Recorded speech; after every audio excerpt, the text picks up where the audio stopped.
WPSI men's 2022-এর যে অঙ্কগুলো 5 নম্বরের যে অঙ্কগুলো ছিল, 3টে অঙ্ক করে দিয়েছি। 4 নম্বর অঙ্কে বলেছে সরল সুদের অঙ্ক। খুব সোজা অঙ্ক। কিন্তু ডেসক্রিপটিভ ভাবে লিখতে হবে। ডেসক্রিপটিভ ভাবে কিভাবে লিখবো? এ ধরনের যদি সুদের অঙ্ক দেয় তাহলে এবারও কিভাবে লিখবো সেটা আমরা আজকে এই অঙ্কটি করে দেখব। বলেছে কোনো মূলধনের বার্ষিক 5% হারে 1 বছর 9 মাসে যে সুদ হয়, ওই মূলধনের বার্ষিক 4.5% হারে 2 বছর 4 মাসে তার থেকে 63 টাকা বেশি সুদ হয়। মূলধনের পরিমাণ কত? দুটি অঙ্ক দিয়েছে। একটা অংশে বলেছে প্রথম ক্ষেত্রে 1 বছর 9 মাসের সুদ, সেটা সুদের হার 5%। দ্বিতীয় ক্ষেত্রে কি বলেছে 2 বছর 4 মাসের সুদ এবং সুদের পরিমাণ 4.12%। মূলধনটা একই। তাহলে লিখে নেবে প্রথমেই, ধরি মূলধনের পরিমাণ, ধরি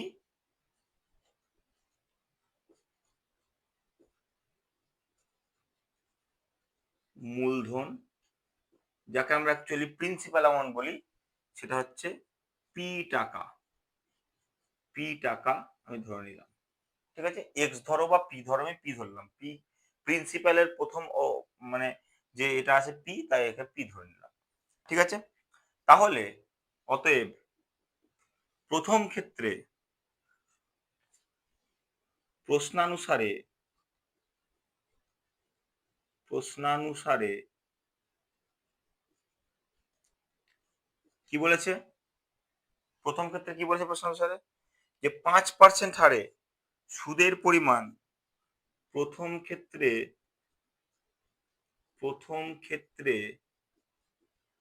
কি হচ্ছে? সুদের হার, বার্ষিক সুদের হার, বার্ষিক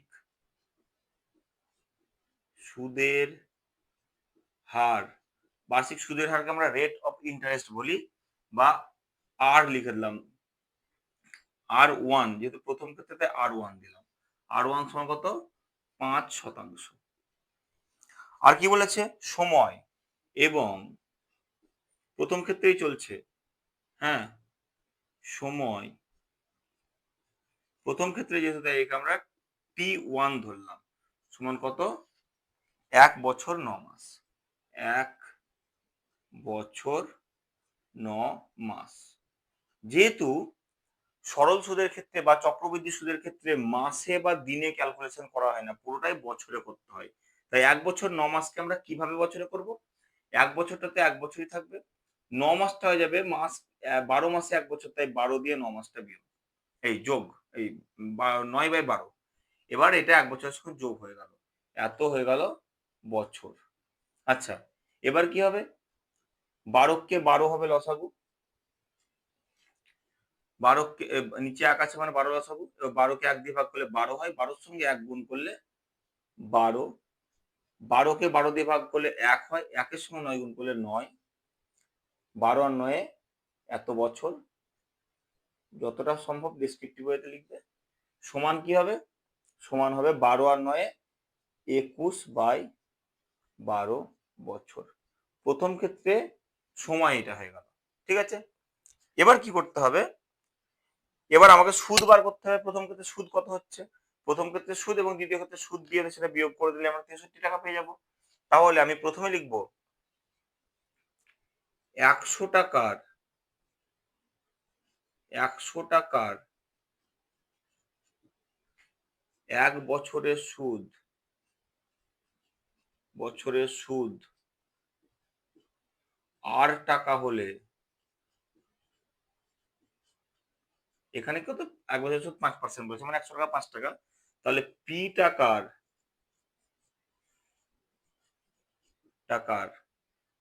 টি বছরের সুদ, যেহেতু এখানে T1 আর R1 দ্বিতীয় ক্ষেত্রে আমরা PT আলাদা ধরবো, তাই শুধু T ধরছি, T1 বা T2 ধরছি না। টি বছরের সুদ কি হবে? সমান, সুদটা কি? সুদ মানে আয়, ইন্টারেস্ট। ঠিক আছে, সমান PRT/100। এটাই তো সরল সুদের ফর্মুলা, তাই তো? এখানে R মানে R1 আর T মানে T1। অতএব এবার কি লিখবো? কত টাকার? পি টাকার পি টাকায় ধরেছি আসলকে, পি টাকার কত বছরে, T1 বছরে, T1 বছরে, T1 তো লিখবো না, এখানে কি লিখে নেবো, যেটা মান সেটাই লিখে নেবো। পি টাকার T1 মানে কত, 1 বছর 9 মাস, মানে 21/12, 21/12 বছরে,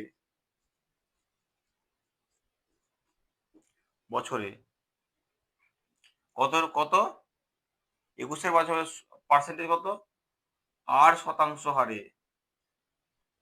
মানে 5% হারে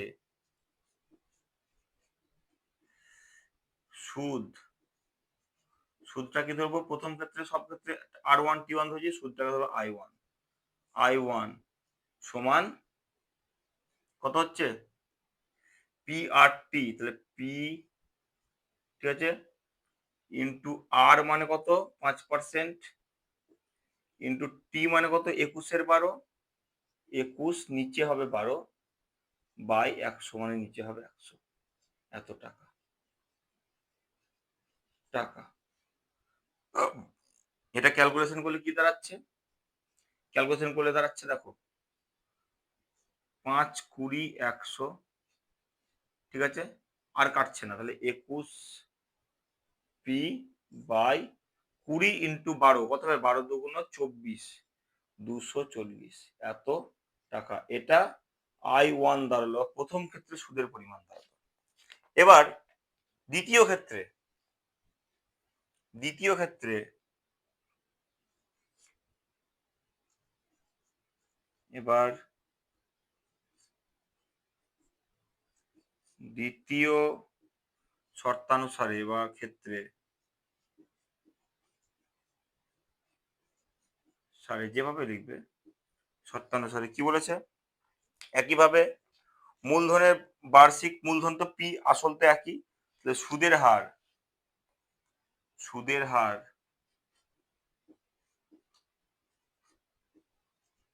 আর কত টাকা, প্রথমে সুদের হার কি ধরেছিলাম R1, তাহলে এখানে R2 ধরলাম, যদিও না লিখলেও হবে, সুদের হার 4.12%, 4.12%, এটাকে আমরা ভেঙে নেব, 4 দুগুণ 8, 4 দুগুণ 8 আর 9, 9.2% হারে, 9.2%, সুদের হার 10%।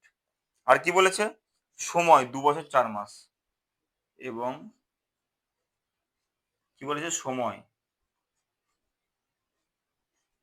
সময় বা এখানে সময়টাকে T2 ধরে নিলাম, T2 সমান কত হবে, T2 সমান হবে 2 বছর 4 মাস, 2 বছর 4 মাস। দেখো 2 বছর তো 2 বছর থেকে যাবে, এরকম এক বছরের মতো 4 মাস থেকে 4/12 করে দেবো, সমান 2 যুক্ত 4/12, এত বছর হয়ে গেল। তাহলে ক্যালকুলেশন করলে কি হবে, 12কে 12, 12কে 12, 12 দুগুণে 24, 24 যুক্ত 12কে 12, 4 একে 4, 28/12 বছর। ভাঙলাম না, থেকে গেল, এটা 14/6 হবে, থাক পরে করছি। তাহলে কি হবে, অতএব একবার আর কিন্তু 100 টাকা লেখার দরকার নেই, একবার সূত্র প্রমাণ করে দিচ্ছি, লেখার দরকার নাই। হ্যাঁ, বা এখানে আমি 1 নম্বর দিয়ে লিখতে পারি মনে করলে, তাহলে 1 নম্বর সমীকরণ থেকে, সমীকরণ থেকে, করণ থেকে পাই,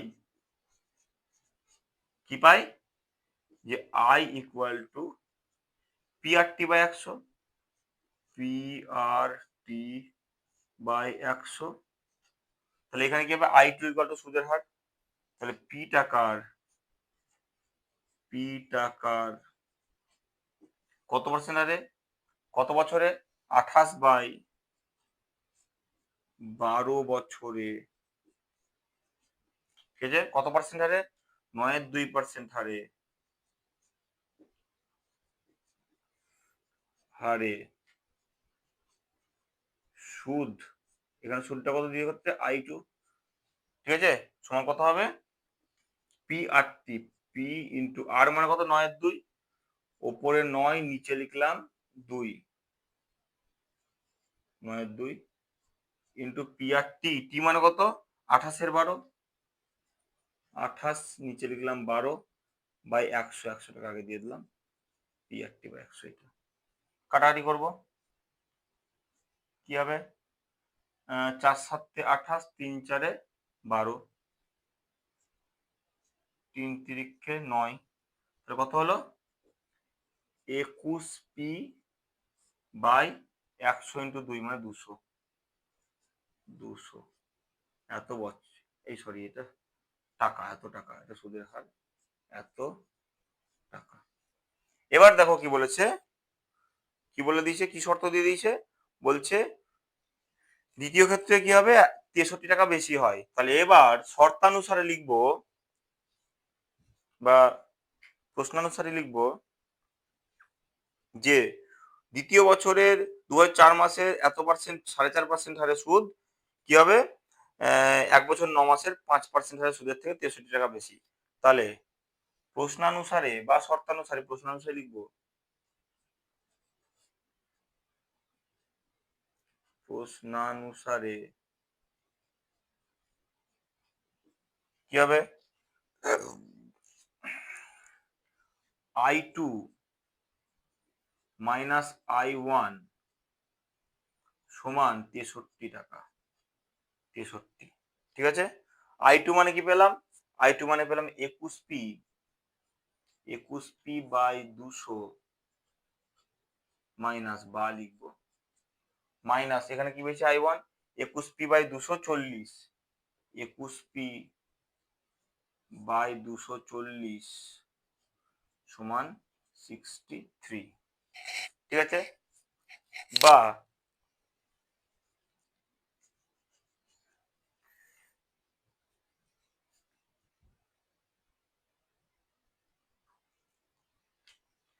একটু মুছে নি, জায়গাটা কম পড়ছে, এত পর্যন্ত হয়ে গেছে। এই ক্যালকুলেশনটা উপরে নিয়ে এসে মুছে করব, ঠিক আছে, এটা মুছছি।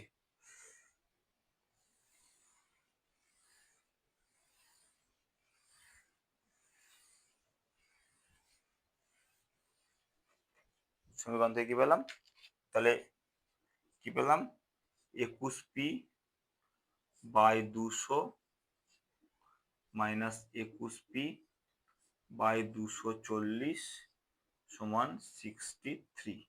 তাহলে 200 বা 200 আর 240 লসাগু এখানে রাফে করে নেবে,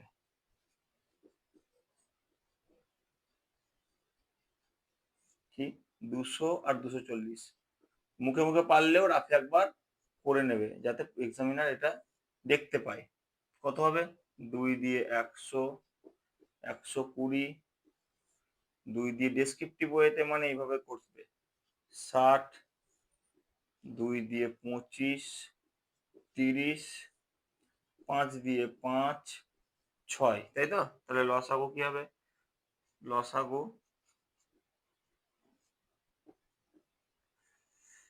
2 গুণিত 2 গুণিত 2 গুণিত 5 গুণিত 5 গুণিত 6, কত হবে 2 গুণ 4, 4 গুণ 8, 5 8 40, 40-এর সঙ্গে 5 গুণ, 5 4 20, 200, 200 সঙ্গে 6 গুণ, 6 দুগুণে 1200, 1200, তাহলে লসাগু হলো 1200। 1200-কে 200 দিয়ে ভাগ করলে 6 2 12, 6 হবে, 6-এর সঙ্গে 21 গুণ, তাহলে কত হবে 6 কে 6, 6 2 12, এত পি। 240-কে 12 দিয়ে ভাগ করলে কত হবে, 0 0 কেটে গেল, 24-কে 12 দিয়ে ভাগ করলে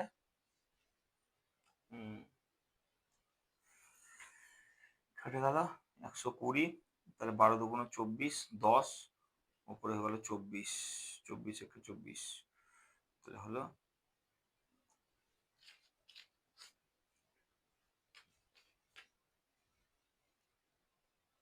5 হলো। তাহলে 5 হলে কি হবে, 5-এর সঙ্গে 5 1 5, 5 1 5, 5 2 10, 105 পি সমান 63। বা 126 থেকে 5 বাদ দিলে কত হবে 21 পি বাই 1200 সমান 63 বা 21p সমান 63 ইন্টু 1200 বা p সমান 63 ইন্টু 1200 বাই 21, 3 21 63, 3 12 3600 টাকা হবে মূলধনের পরিমাণ। কি বলেছে? মূলধনের পরিমাণ কত? অতএব মূলধনের পরিমাণ